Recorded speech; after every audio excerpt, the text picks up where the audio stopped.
I enjoy being healthy. I enjoy being strong. I enjoy looking young. I think this is the ideal human state. Zane Griggs, host of the Healthy After 50 podcast, personal trainer for 25 years, and co-author with Dr. Ken Berry on optimal health for men over 50. I'm not going to be the grandpa who can't get out of the rocking chair when the kids are playing. I know if I do what I'm doing now, I can avoid certain things by a certain age. The fasting, the low carb, these are all stressors, but I was pulling them all the time. I was pulling them hard, and I couldn't get away with it. And it was a big wake-up call. I'm assuming you've done a strict carnivore diet before, and I'm wondering why you didn't continue. We've turned our diet into an identity. A handful of people are able to get away with certain things and they become the icon, and they may have some special genetic ability to do that, but that's the exception, not the rule. We're looking at outliers and thinking everybody can go this way. I'm not trying to be critical of anyone, but it's misleading. I don't understand the current move, it seems like, or trend over the last few years to suddenly start trusting the government. The guidelines they give us don't work. It's bought and paid for. It's all commercialism. The food in the grocery store in the center aisles is garbage. We have created this. It is truly like coming out of the matrix. The system in place is going to make you sick, and we have evidence of this. We can track the increase in heart disease, diabetes, and obesity with the influx of processed oils and processed food in general into our system from the 1930s until recent. The largest lobby in the country, the pharmaceutical industry. The second largest lobbying group is the processed food industry. So pharmaceuticals and processed food have the most money coming into our government to sway opinion. They also are swaying nutrition guidelines and the general guidelines we all hear from our doctors and nurses. Someone who is ready to hear it, it works. It's that simple. This is what works. This is the plan that I do. And I think that's the biggest hurdle for most people is. Zane, when I first found you, I was shocked when I found out that you were 52, because you could have convinced me you're in your 30s. I mean, you actually look better than people who I know who are in their 30s. And not that I think that looks are the end all be all, but I do think that looks can be an indicator into someone's health and how they feel. So if someone has 150 pounds to lose and psoriasis and acne, I could probably guess that they're not feeling very good. However, looks can also be deceiving, because someone can be lean but have cancer or still have diabetes or have depression, and so, or feel low energy. So you look good for your age, but how do you feel? Thank you. I feel good. I'm still lifting heavy. I'm getting stronger. I mean, I appreciate the compliment on the physical appearance, and that is certainly a reflection of it. I think healthy skin, a small waistline, and a lean muscle, those are all signs of health. And I think for longevity, it should be markers that we strive for. I think it goes into really starting to pay attention to all aspects of health: diet, exercise, sleep, and that includes recovery in general. More of my focus has had to be more on the recovery side and the sleep side as I've gotten older, and making sure I'm not overstressing my body or trying to push it like I'm still 30. So. Right. Well, for me, I can't tell what's more important, sleep or stress, because I think sometimes if you don't get good sleep, the next day you're more stressed. Or if you have a lot of stress, then it's hard to fall asleep at night because you're tossing and turning, you have a lot on your mind. But I always think sleep and stress are probably the top two, because after that, then you would make decisions about your diet depending on how you slept. Maybe you're not going to want to exercise now or move your body because of you didn't sleep. So I definitely agree with you on the sleep being super important, but it gets overlooked because we're like, just tell me what to eat. I'll figure out the stress thing later. Right. Oh, yeah. No, it's usually kicked to the back pretty quickly. Yeah. And I used to be a track and field athlete for 8 years. And so I was pretty lean, but I was getting sick 3-4 times a year. I was having UTIs and yeast infections, and I was having other health problems, even though I was lean. When I changed my diet, I don't get sick anymore. Like I just don't get sick. And I think that's a common thing. People think they're going to get sick every year, multiple times a year. How often do you get sick? Not very often. No, not multiple times a year. No. But I also eat, I think it's very clean. And I think that has a lot to do with, if you're eating a lot of processed food, it's going to affect your gut, which is going to, in turn, affect your immune system. Very, very, very, very, very little processed food enters my diet. I think it has a lot to do with that. Well, I have eaten liver pretty consistently over the last several years, like a little bit each day. And that's a great multivitamin. I wouldn't say liver's the reason I get sick, because if I ate some other garbage along with it, I would probably be more susceptible to it. So but I think avoiding processed food, I think that really affects, our biome, and then, which is our immune system, which is the beginning of our immune system. And so I'd say that has a lot to do with it. Getting enough rest certainly is a big part of that as well. And I would say honoring your sleep schedule would definitely improve your immune system and your resistance to disease. But it's not going to, you can't outsleep a bad diet, sort of to rephrase that, out exercise one. I don't think sleep is going to make up for if you're eating ice cream and pizza and processed food all the time. That's going to disable your gut, and there's not much you can do other than change your diet and something like that. So to put one thing on a hierarchy over the other for our immune system, I think is kind of a waste of time, because we have to take care of all of them. Right. We have to take care of sleep and fitness and food and nutrition. So leaving one out isn't really an option. You just got to do all three. There's no one shortcut. Everybody wants one shortcut. Everyone wants one pill. What's one thing I can focus on? Yep. Doesn't work that way. I think once you build a habit, it becomes your lifestyle. And then when you go off of that, you don't feel good, and that kind of helps you correct. I can't imagine leaving one out. I can't imagine just focusing on two and letting one go off the rails, because even exercise, with the way it increases body heat, glucose regulation, there's some hormone like proteins that are released during exercise from our muscles, beneficial to our immune system as well. So again, diet, exercise, and sleep are the three pillars to really build the habits around when you're getting started. So. Right. It's kind of like brushing your teeth. People aren't like, oh man, I have to brush my teeth. I mean, maybe some people are, but it's not work. It's just what you do. And I think that initially when people think I have to move my body, I have to eat healthy foods, I want to eat the pie, and it seems like work, or it seems like missing out on life. And it depends, of course, how you frame it in your mind. Because to me, it's like, oh, I get to go and get outside and take a walk and be in the sun, or I get to eat this delicious steak. Right. Or I get to feel good. I get to not be sick.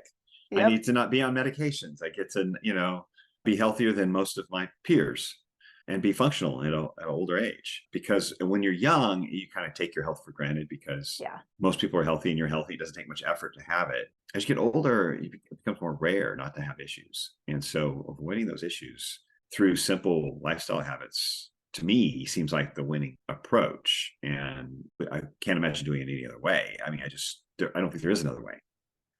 Well, and I think a reason why people, as they age, their metabolism slows down, or they are less healthy, or they have hormonal problems, is because they've had years of doing kind of the wrong things that have added up. So people, when they're younger, they get away with it. They don't really. It's just still slowly making the big bang come later in life. I want to know specifically, though, you're just saying, hey, don't eat processed foods. I agree. Like, you do that, even if you go vegan, that would probably make you healthier.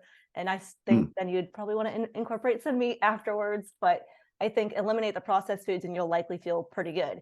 And then after that, if you just, depending on the quantity of each different kind of food, some people may do really well with dairy, others more with a very meat heavy diet, others maybe with some more plants. But what do you specifically do with your diet?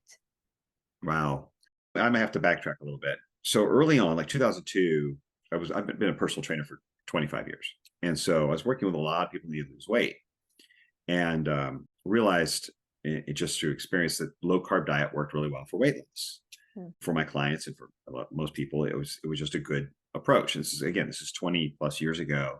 There wasn't the internet where we could look stuff up all the time. It was a kind of trial and error. That was just really the early stages.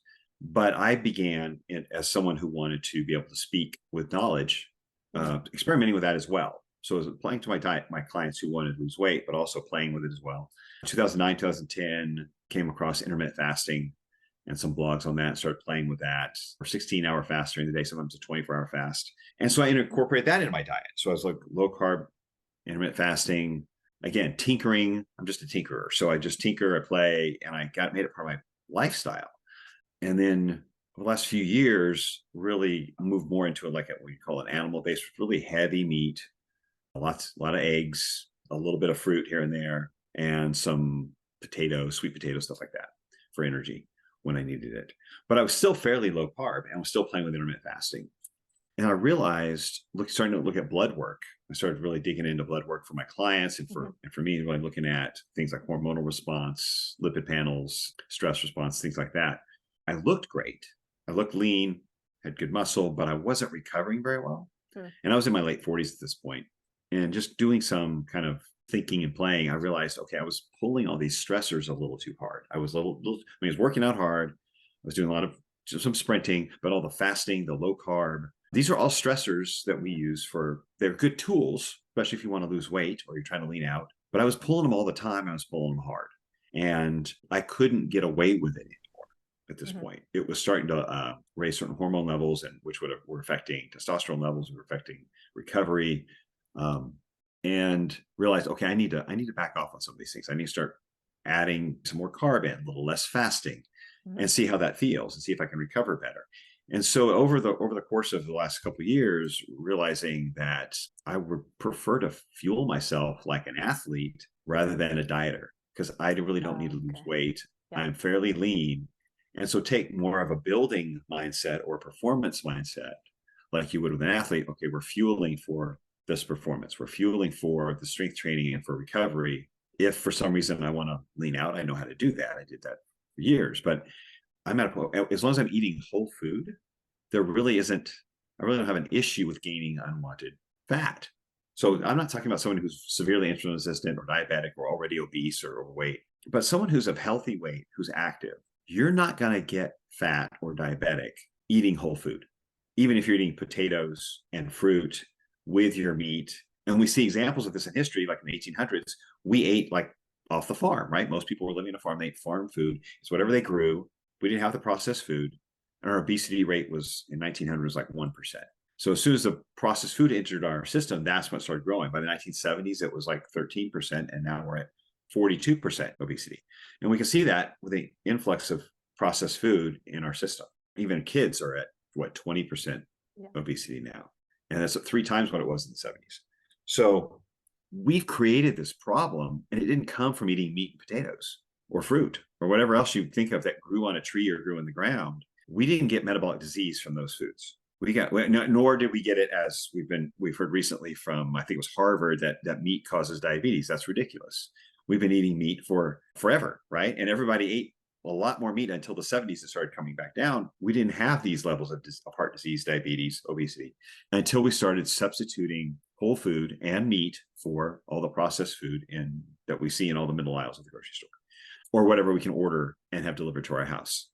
So it's really been an epidemic of processed food taking over real food and then creating disease in our bodies. And so once you get a handle on that, you have a lot more freedom and a lot less fear of food to do like what I'm doing, where I took an approach of building. I'm going to train like an athlete. I'm going to feed like an athlete. Now, I still think if someone is overweight or has severe insulin resistance or they're trying to lose weight, yes, low carb, intermittent fasting, those are good tools to use properly.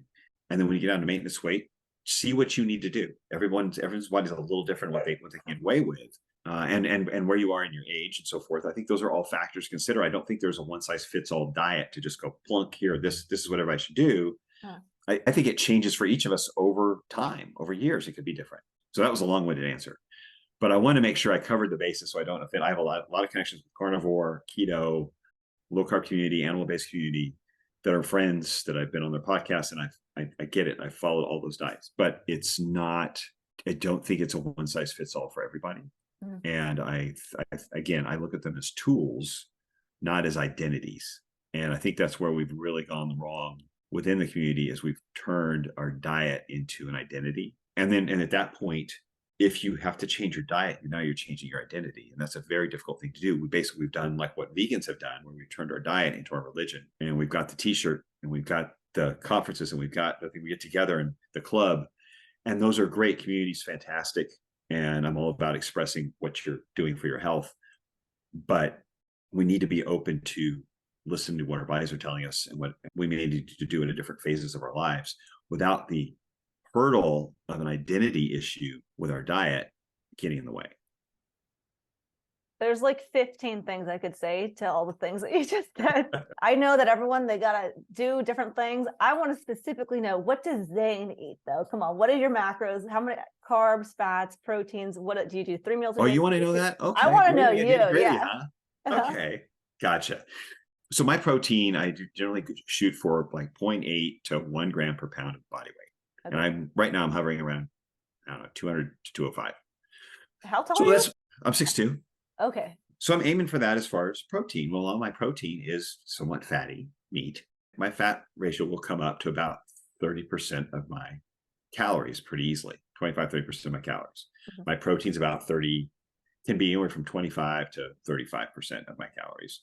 So my carbs I play with depending on how active I am, what I'm trying to do, if I'm in a growth phase or if it's an off day, that can fluctuate, but it can be, from 25 to 40% of my calories very easily. Even I can hit like a zone diet for a while, like 40-30-30 with 40 carbs, 30 fat, 30 protein, or, and it fluctuates a little bit. But I found that once I started tracking my food, so when I was just doing intermittent fasting and a lot of low carb, I was just kind of eating, ballparking. I know how much protein I'm getting for the most part. And then I just cut the carbs back. Maybe it's like a banana and half a sweet potato in the day.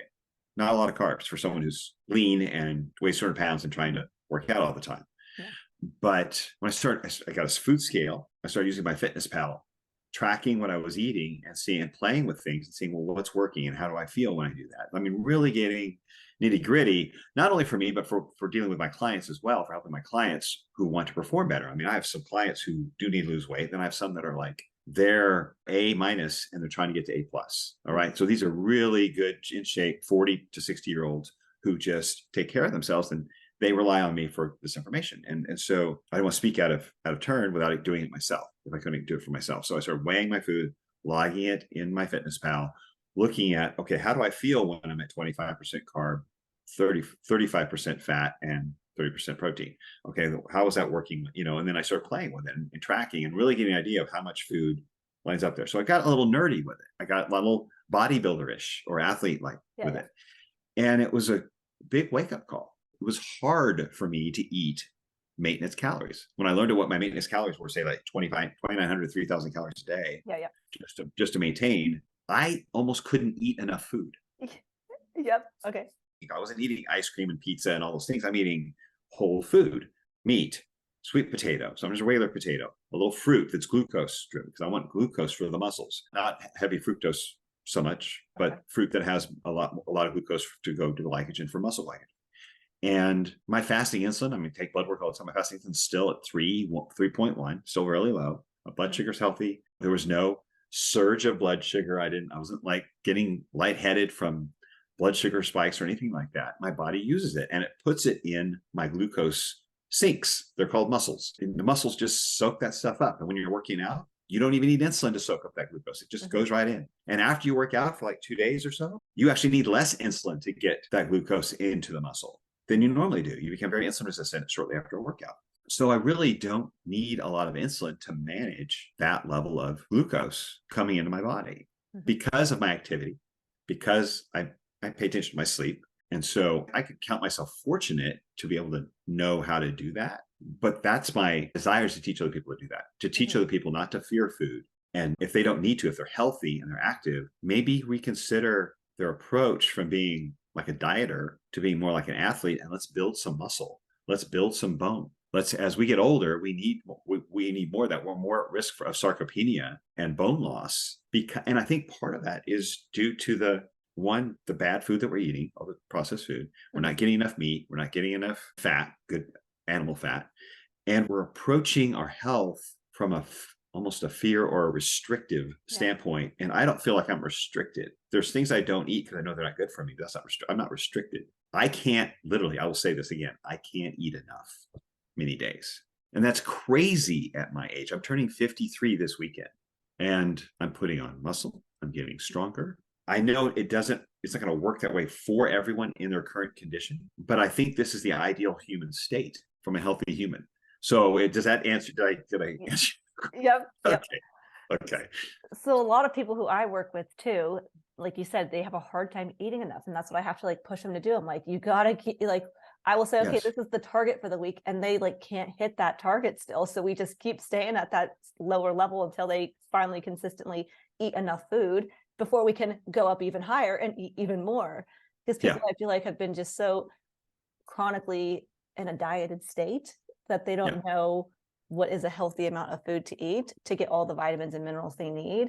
And then, like you said, it's like work to try to get in all the food that we need to eat nowadays because we're just not used to having abundance of healthy foods. We're used to having abundance of junky foods. And when you eat junky foods, oh man, you can pack on the calories really easily. But as soon as you start moving towards whole foods, like you said, when you have proteins and fats, they're going to fill you up. And if you incorporate fiber, oh yeah, now you're really stuffed. So Right. Right. have you ever, I'm assuming you've done a strict carnivore diet before, and I'm wondering why you didn't continue. I've tried it for a short time. I got really thirsty. I can tell you that right now. I get almost very dehydrated. Okay. Even on low carb, when I was working as hard as I was and doing a lot of intermittent fasting. Now, maybe if I had done 4 or 5 meals a day, but for me to do 1 or 2 meals a day, carnivore, man, I would shrivel up. Like I wouldn't be able to hold weight. I can tell you that. Okay. I wouldn't sleep well. I'd be very high stress, and I'd be very dehydrated all the time. And it didn't take me long to figure that out. And that's just me. And my insulin's very sensitive. And so I would start eating muscle pretty quickly. That's part of what, when I was pulling all the stressors, I was already close to that with the intermittent fasting, the low carb, and the workouts. I just that doesn't work for me. It doesn't provide enough fuel for me. I can't convert protein to glucose fast enough. When people say you don't need glucose to build up, well, what do you think your body's doing with all that protein? Fat can't be turned to glucose. The glycerin molecule that's holding the fat molecule together, some of that can go to glucose, but primarily you're turning amino acids into sugar if you're not eating enough sugar, if you're not eating enough glucose. And some people who are not very active, they may not need much glucose. I was very active. If they're trying to lose weight, yes, reduce the glucose, reduce the starch to prioritize the stored fat burning. Great. So we can look at a model and say, okay, carbs and fat are energy foods. If you have a lot of both, you're going to have too much energy. You're going to have energy overload, essentially, or energy toxicity, if you will. So you've got to choose one. You got to pull one back or the other. And if you're not very active and you're overweight and you're insulin resistant or diabetic, let's pull back the sugar to get your blood sugar under control and start teaching your body to burn fat again. I think that's a corrective tool. And some people may function really well there based on their other activity and their needs and so forth, or their previous health history. They may need to stay there if they've been diabetic. But I don't think it's a one size fits all for everyone. You certainly couldn't fuel competitive athletes low carb because their muscles just wouldn't fire. You wouldn't have the contraction of the type 2 muscle fibers if you're extremely low carb. They've actually tested where they can't even get guys who are calorie surplus in keto diet to put on muscle because there wasn't enough glucose available for what's called an excitation contraction coupling movement, where basically the muscle fiber has to fire and has to have enough energy to fire. So basically keto, calorie surplus, most people are going to have a hard time building muscle. That's, studies showing that over and over again. We've got a lot of pseudoscience floating around the low carb community as well, and the carnivore community as well, that a handful of people are able to get away with certain things and they become the icon. And they may have some special genetic ability to do that. They might just be able to handle stress better than most of us, or be more muscle than the rest of us, or have more testosterone than the rest of us. Who knows? But that's the exception, not the rule. We're looking at outliers and thinking everybody can go this way. And I'm not trying to be critical of anyone, but it's misleading, in my opinion. Yeah, I mean, I've got a million things again to think to this. So I want to take one thing at a time. I'm writing notes down while you're chatting. Okay. One of the questions that I have been trying to figure the answer out to is, I am with you. I can have some fruit or I can have some carbs, and I don't have a binge eating tendency to then want to have Oreos and cookies. But I work with a lot of people who they're saying they're having problems with their sleep, and I want to talk about that too. But when they're not sleeping as well, or if they're having things going on where I'm like, you could probably benefit from having some carbs, then they're like, well, if I have a little bit, it's going to turn into not whole foods. It's going to turn into a binge eating session. Do you have suggestions for that? And yeah, I mean, do you I've think talked that to I'm way, like, if someone's not sleeping as well and they're doing a carnivore diet, what would be your suggestion? Yeah, it's a good question. And I think it's individual. I've talked to a lot of people, if they eat anything other than meat, if they even eat some vegetables, the next thing you know, they're diving into Oreos, within a couple of days, or they're eating stuff they just shouldn't be eating. And so with sleep, I mean, you almost have to choose between the weight loss and the binge eating and the sleep. I would say maybe eating more often, like start eating earlier in the day and making sure they're getting maybe more meals of that meat, and supplementing with a lot of magnesium and potassium at night, and as well as electrolytes. But I'd say supplementation, because without eating any sort of carbohydrates, one, you have a tendency to be dehydrated anyway, but two, you're just not going to be able to hold on electrolytes. So definitely heavy supplementation of those minerals and they will help with relaxation and heart rhythm and everything else that those minerals help us with. But that's a tricky place where you almost have to choose one or the other. And I would go with the correcting the hormones and the weight loss, because that's going to be corrected sooner. If they're going to stay insulin resistant and at an unhealthy weight, to me, that's a greater risk than having poor sleep, in my opinion, long term. If you're interested in getting more electrolytes in your diet, a brand I use every day and love is called Element Electrolytes. You can actually get 8 free additional packets of Element with any order by using the link in the description. Element is a really clean ingredient brand for electrolytes with no sugar or artificial ingredients. It's a simple packet of sodium, magnesium, and potassium that I just throw into my water and milk each day. Again, you can get 8 additional packets of Element for free by using the link in the description or by going to the URL drinkelement.com/Lillie Kane. And Element has a money back guarantee, so if you don't enjoy it, you can get your money back. Do you track your sleep? Because you keep mentioning sleep and you can tell if you're getting deep sleep or rested. Right. I use an Oura ring. I'm a Okay. big Oura ring guy. So yeah, I look every morning what I did with deep sleep, HRV, heart rate, body temp, REM versus deep. So yeah, I've been tracking that for a couple of years now, probably at least 3 years. Okay. For the Oura ring. So I'd love to know if you have any certain findings when you have the ring, because my husband's been tracking his sleep for over 3 years now too. And he noticed when he removed coffee, his sleep got worse. When he went super strict carnivore, his sleep got worse.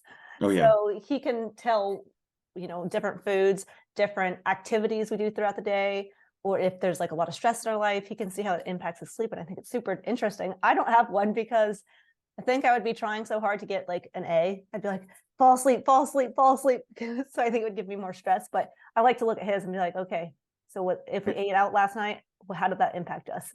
Oh yeah. Or how late you eat. If I need to eat Yep. before 7, it really has much better impact on my ability to digest that before I go to bed. If I'm eating, meat, basically your heavy meal needs to be done early, ideally a good, if you can, 3 hours before you go to bed, at least 2. Otherwise, you're going to be digesting it in the early part of your night when you're trying to get into deep sleep. Your body temperature is going to be high because you're trying to metabolize all that. Your heart rate's probably going to be higher. And it's just across the board. I hear this feedback from clients across the board, especially the ones over 40.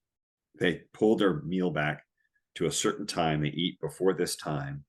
It impacted their sleep positively across the board. And I start talking to sleep coaches. They'll tell you, start eating earlier. I talked to a sleep coach who used to be an intermittent faster, and she's speaks all over the country. And she said, it's the fasting, it's causing high cortisol levels. And she said, it works until it doesn't. And so for some people, it may not be an issue, but for me, it was worth trying to see, is this my issue? Mm-hmm. So I started eating earlier in the day, getting sunlight early in the morning, finishing my last meal earlier in the evening. And over the period of probably 6 to 8 weeks, it made a difference in my sleep score, where my body things started calming down, cortisol came down, I was getting more deep sleep. And it really made quite an impact, just shifting when I ate my meals. Again, I'm not saying intermittent fasting is a bad tool, but know when to use it, know how much to use it, and is it applicable to your needs at that point? Mm-hmm. Don't treat it like your religion. Don't treat it like your identity. And I say that because as someone who's been guilty of that. Right. Well, on Instagram nowadays, you have your name and then what you eat afterwards. It's like Lillie. Your diet is like your last name. Exactly. And I'm not being critical. That's fine. People get excited. I'm glad people are experimenting and looking into what can work for them, because they know that what is out there now, the standard advice is off. It's bought and paid for. It's all commercialism. The food in the grocery store in the center aisles is garbage. And if you're getting anything from the outer aisle, you're better off than you are from the center aisle. So if you just stick to the hamburger and the steaks and that's working for you, fantastic. Experiment, play, be open-minded, be intellectually curious, be willing to change and look at your body at different times and say, oh, you know what, maybe I need to try more of this. But if you're sticking to the outer aisle, the rim of the grocery store in produce and dairy and meat, you're good. Play there. That's where you play, and have fun with it, and listen to your body. But I mean, I don't want to sound. What I do hate is the infighting. I hate when we have enough enemies out there. We have enough misinformation. We don't need everyone in the carnivore, keto, animal-based community backstabbing each other and calling each other names and criticizing and debating, because that's just creating confusion. And again, you're acting like a religious vegan, essentially, in my opinion. You're acting like someone who's more passionate about the religion of their diet than of the practical application of their diet and the results of their diet. But I'm glad to see the movement of whole food, of meat as a health food, and the people are getting excited about it and passionate about looking at their health, because they're far better off doing that than they are just not thinking about it, having no plan, and eating what they're being fed by our government agencies. So it's an improvement. I think it's part of most people's journey to go through as they're learning maybe a more extreme diet for a time until they figure something out. I think it's just part of the learning path. And I can say that because I've walked down it.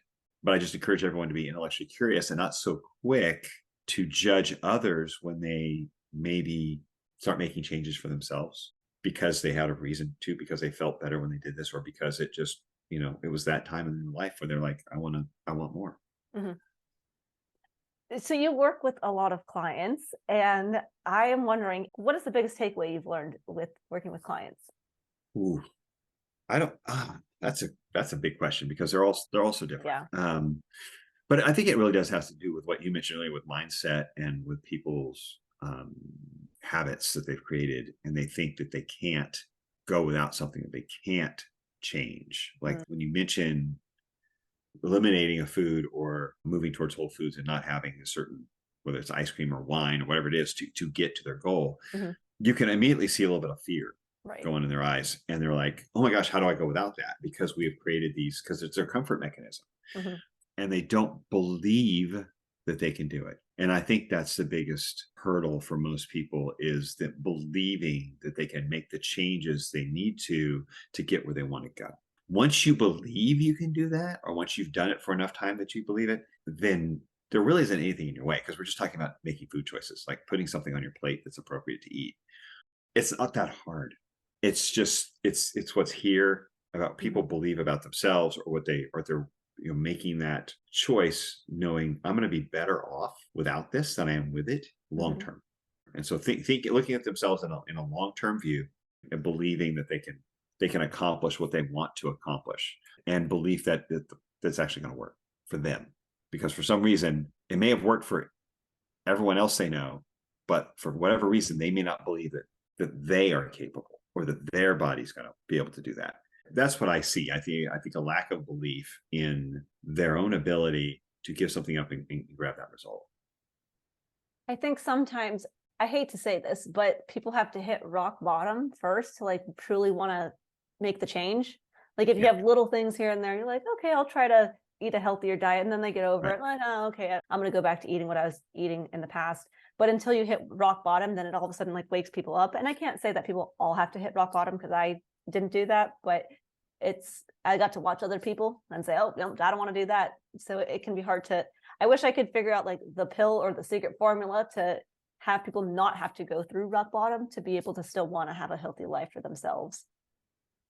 Yeah, they've got to want it. I never hit a rock bottom. I think personally, in my 20s, I was thinking about longevity, and I have no idea why. I can't really explain it. But I wanted to eat the diet that would keep me healthy. So that's just a driving force for me. For other people, that's not always a priority until, like you said, they hit rock bottom and they have a need for it, until the doc's saying, hey, we got to put you on these meds, or we got a procedure for you.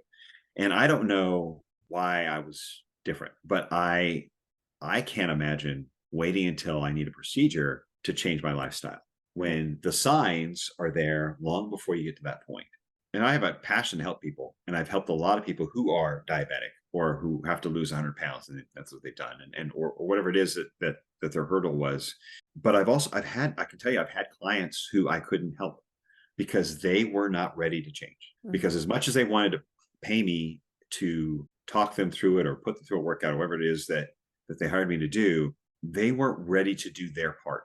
They were still self-sabotaging. And there's nothing I could do to help them. And many times I had to just walk away. It's sad, but it's like, I'm here to help people who are ready to work, and who are ready to change, and who actually want to do, because it ultimately comes on them. I might see them for an hour once a week, so the rest of the hours of the week are on them, and I can give them a great plan. But if they aren't ready to change and make the sacrifice to do that, there's nothing I can do for them. And we don't know how to make them want to have it themselves.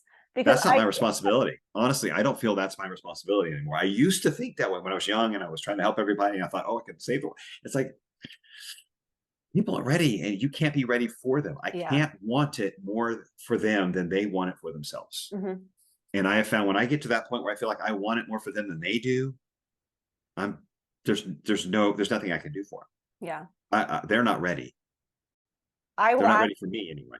Yeah, I'll ask them on a scale from 1 to 10, how badly do you want to reach your goal? 10 being, I need it. And 90% of them say less than 10. And I'm like, okay, how can I get you to be a 10? Because, I want you to, I'm passionate about people being healthy because I feel so good and I have such an amazing life. And I look around and I see people who, just in our neighborhoods walking around, you can see people don't feel that same way.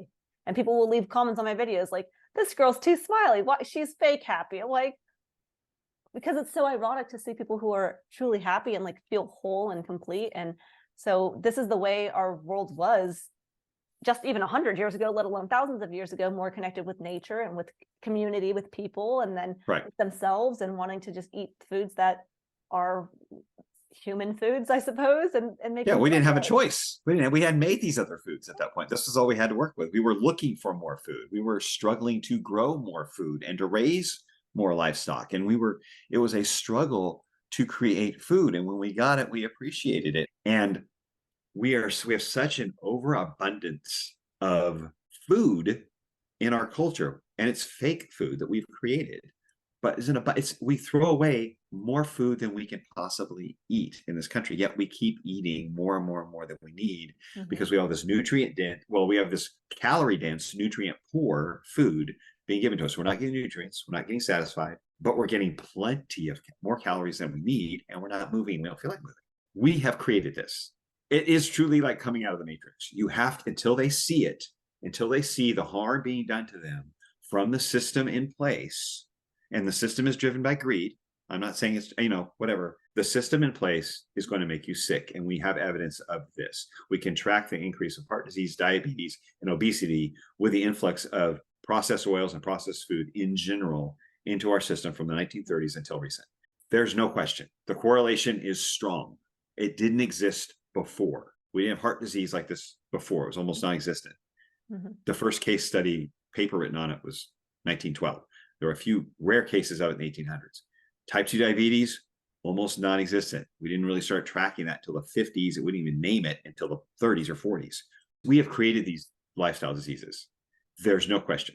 Until someone sees that and grasps that their health is truly a few simple choices about the food they're eating, and then just getting up and moving, there's nothing you can do for them because they're going to continue just like everyone else they see into their peer group to move in these habits, and what they put in their mouth is going to have an effect. It's on them. It's on them. It's hard as a coach to look at that and watch it and just kind of let it go. It's hard to wonder what is going to turn that dial for them to make them realize it. And for many, like you said, they have to hit rock bottom. They have to hit a point where this disease becomes bigger than their comfort. The disease that they get has to make them so uncomfortable that they're willing to change. And some people, for some reason, are willing to endure a lot of disease to hang on to that comfort, but that's on them. My husband used to eat healthy. He seems a lot like you in ways where you guys are tracking your sleep, and like he was like 10 years old going into the gym, like hasn't missed a day since he was 12. When I first met him, I was eating my Oreos soaked in canola oil, and I would make these deep fried Oreos and I would try to force it in his mouth. And I'd be like, you're missing out. You got to try this. This is so good, right? Yeah, you're saying you got to try this. You're missing out on life. You're a party pooper. Don't worry, I got your back. Here, I'm going to introduce fun to your life. And I think that's where a lot of people think that if they don't have these sprinkled donuts and the Doritos and all these pretty colors, because the colors light up your brain and make you want it, and then you have it and it's tasty and it's perfectly designed to make you want to eat more. And then if you can't have it, you're like, well, you're missing out on life. Right. I don't know. My blood work says differently. Yeah. My blood work says I got a lot of life left to enjoy. And it doesn't need to come in a bag, a box, or a bottle.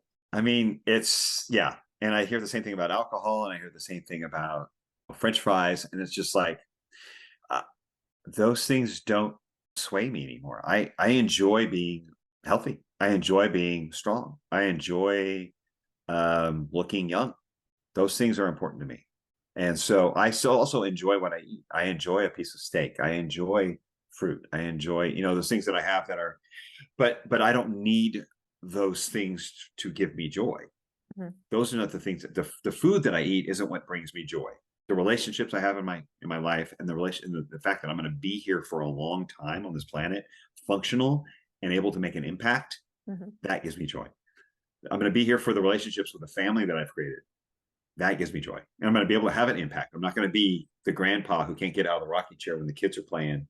Or we got to go visit him in the home and he smells and the place stinks. And, oh, do we have to visit grandpa again because it smells here and he never moves? No, that's not. No. I'm going to be like, where's grandpa now? Where has grandpa been? What country is he in now? And I'm out there running in the yard. And so to me, it's more, I think, what kind of impact do I want my life to have on a macro level with my career and how I help people, and then on a micro level with my relationship with my family and my friends. To me, that is far more important than any fun food that you could possibly put in front of me. And so I can't tell you how I'm going to die, but I know if I do what I'm doing now, I can avoid certain things by a certain age. I'm reducing my risk greatly. To me, that's worth it. That motivates me, is impact and long health span. Mm-hmm. I can't think of anything more important. I was going to ask you, why are you so passionate about health and your health and helping other people's health? And one of the reasons why I am passionate is because maybe this is a weird, twisted way of thinking, but I feel like the processed food companies, they're making a lot of profit. They're also making people sick. Then they're piggybacking up the pharmaceutical industry. And so there's this whole kind of like you mentioned, the matrix. It's this whole system that I think is super shady. It's keeping people sick and keeping people poor. And that just makes me so mad. And I'm like, I don't want people to have to feed into that system. And then it's kind of like I mean, now I'm getting kind of conspiracy theory here, but hey, they take away your brain and your health. They have more control. And so now we're living in a society where people are, more controlled because they can't think as clearly. And then they're going to keep just spending the dollars, and they don't realize that every dollar they spend, they're voting for somebody. Yeah. There's complacency involved, for sure. There's complacency, but I think in general, most of the public is going to be complacent. There's, if you're thinking outside of the box or what the system's telling you, you're an outlier. I know I'm not going to change everybody. But if I can change those who are willing to listen and those in my sphere, if I can help them accomplish what they want to accomplish so they're not wasting their time going in the wrong direction, then that's what I'm here for. But I also know that most people won't hear me, and most people aren't willing to give it up. They haven't hit that point, like I said earlier. And that's their choice. I'm here. I'm available if someone wants to know something, but I don't try to convince someone that they need to if they're not ready, because it's just not. It's really not possible. It's really not going to be a successful venture. Let me put it that way. Until they've made up the mind, until they have the understanding that we went from fried Oreos to where you are now, you had a switch. So I mean, there's a certain amount of resolve you have to have with yourself. It's like, I'm doing this for me, and I'm doing it for those closest to me. And then if I can have an impact on a lot of lives who are willing to listen, great. That's rewarding for me. I don't understand the current move, it seems like, or trend over the last few years to suddenly start trusting the government. I think they've kind of proven their motivation years ago, and that there's too many active interests in affecting the decisions they make. Our guidelines, really, that come to us from our elected officials, our government officials, and those unelected officials, but all of our 3-letter agencies up there that make decisions for our health, like the USDA, FDA, they all take money from industry, starting with the largest lobby in the country, which is the pharmaceutical industry. Now, the pharmaceutical industry's number one lobby, 10 times bigger than big oil. People complain about big oil. Pharmaceutical industry is bigger than big oil, okay, by multiples. The second largest lobbying group is the processed food industry. So pharmaceuticals and processed food have the most money coming into our government to sway opinion. They also are swaying the ones who make the guidelines for our registered dietitians. they make the education for the registered dietitians, and that association creates their guidelines, right? And they get 40-50% of their funding from the processed food industry and the pharmaceutical industry. Every one of the members who created their guidelines, there's a small member coalition of nutritionists that come together to create our nutrition guidelines every 5 years. And a study showed that 90% of them had financial ties to pharmaceutical and or processed food industry. So there was no unbiased, 90% has some sort of financial tie. We're taking money from one of those industries. Mm-hmm. So we don't have unbiased science laying down these guidelines. What we have is a food industry and a pharmaceutical industry that understands how to continue making money, and they know who to influence to lay down the guidelines for our schools, hospitals, service members, federally run elderly care, and the general guidelines we all hear from our doctors and nurses. So they've kind of tied up the voice, the nutrition voice, and including all of the like Harvard and these big universities that are doing all these the research for nutrition. They're getting their research money from the same lobbies as well, from the same industry. So when someone gives you money to find an outcome in your research, you better find the outcome that they want, or you're not going to get any more money. And that's why we cannot trust these guidelines coming from our largest schools and the government and our agencies who are telling us about how to eat. They've been bought and paid for, as has their research. We're on our own, folks, when it comes to figuring out what's best for our diet. But I don't think we have to go that far back in history to really figure it out. One of the things that got me down this road was realizing that the guidelines they gave us when I was working with clients, guidelines they give us don't work, especially for people over 40. We can look these things up, and if we're looking hard enough, we can find the backup. But most people don't need the backup. They just need to say, oh, that's working like that for you. So if I could be an example, they just want to know, what am I doing? What am I doing? That's so simple. What's the plan? They don't need to know all the science. They don't need to know the nerdy stuff. They're going to glass over when they hear that anyway. Very few people need to know that. Most people are not nerdy like you and I are. So you just tell them, this is what works. This is the plan that I do. And that'll work for you too, with some nuance, but it's far better than what you're doing now. Mm-hmm. And it's that simple. It's just someone who is ready to hear it, it works. When they're not ready to hear it, you're almost wasting your time. And by it sounds like the number one reason you think the number one thing that people could do to be healthier is eliminate processed foods. Yes. Eliminate processed food. I mean, start there. It's the simplest decision you make. Go to the grocery store every week. You put food on your plate every day. You're going to eat. The solution is not stop eating. The solution is eat better food, and then move, and then honor your sleep schedule. And will not prioritize. I mean, yes, process. When it comes to our diet, eliminate processed food. But I don't think to the exclusion of just eliminate processed food. You don't have to exercise. You don't have to pay attention to your sleep. I would never say that. There's 3 pillars of health. Clean up your diet, get rid of the processed food, move your body in intense ways and in light, moderate ways, and honor your sleep schedule.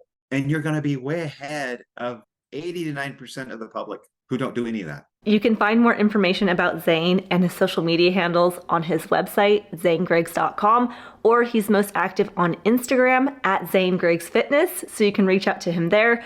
Don't be silly, subscribe to Lillie, and I'll see you in the next one.